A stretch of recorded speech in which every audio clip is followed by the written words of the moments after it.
Tirupati auto workers union నగర రెండో మహాసభలను ఫిబ్రవరి 25న ఉదయం తిరుపతి నగరంలోని గంధమనేని శివయ్య భవన్లో నిర్వహిస్తున్నట్లు ఏఐటీసీ నాయకులు తెలిపారు. ఈ మహాసభలలో పట్టణంలో ఆటోలు నడుపుకుంటున్న కార్మికుల సమస్యల పట్ల తీసుకోవాల్సిన నిర్ణయాలను చర్చిస్తారని తెలిపారు.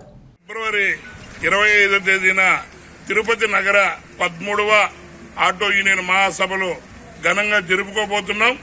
ఈ తిరుపతి ఆవిర్భావం నుండి కూడా ఆటో కార్మికులు స్థానిక ప్రజలతో పాటు యాత్రికులు కూడా ఎన్నో సేవలను అందించారు. అయితే తిరుపతి అభివృద్ధిలో భాగంగా ఆటోలు కూడా అధిక సంఖ్యలో పెరిగినాయి.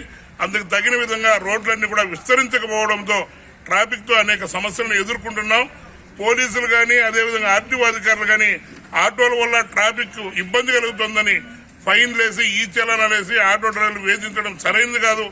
ఆటోలు పెరిగినప్పుడు రోడ్లు విస్తీర్ణం కూడా పెంచాలా, అదేవిధంగా ఆటో స్టాండ్లకు స్థలాలను ఏర్పాటు చేయాలా, ఆటో డ్రైవర్లకి సంక్షేమ బోర్డును ఏర్పాటు చేయాలా, ఆ దిశగా అధికారులను ఆలోచన చేయాలి. కానీ ట్రాఫిక్ పేరు ఒకటి నెపంతో ఆటో డ్రైవర్లకు భారీ పెనాల్టీలు వేసి ఆటో డ్రైవర్లు వేధింపులకు గురి చేయకూడదు.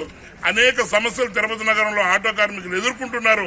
ఆ సమస్యలన్నిటి మీద కూడా ఈ మహాసభలో చర్చించి ఒక దశని నిర్దేశించుకోబోతున్నాం.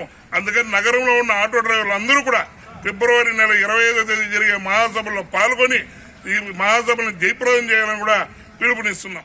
రేపు నెల ఫిబ్రవరి 25వ తారీఖున గంధమనేని శివయ్య భవన్లో 12వ ఆటో యూనియన్ నగర మహాసభ జరుగుతున్నది.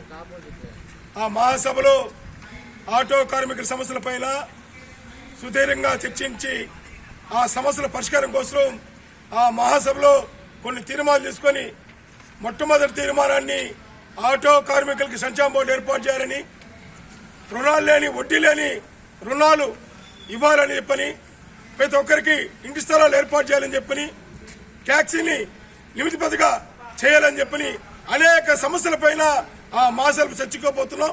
కావున ఈ తిరుపతిలో ఉండే ఆటో డ్రైవర్లందరూ కూడా ఫిబ్రవరి 25వ తారీఖున తిరుపతిలో ఉండే ఆటో డ్రైవర్లు కూడా తలరావాలని చెప్పని ఏఐటీసీగా మేము పిలుపునిస్తా ఉన్నాం.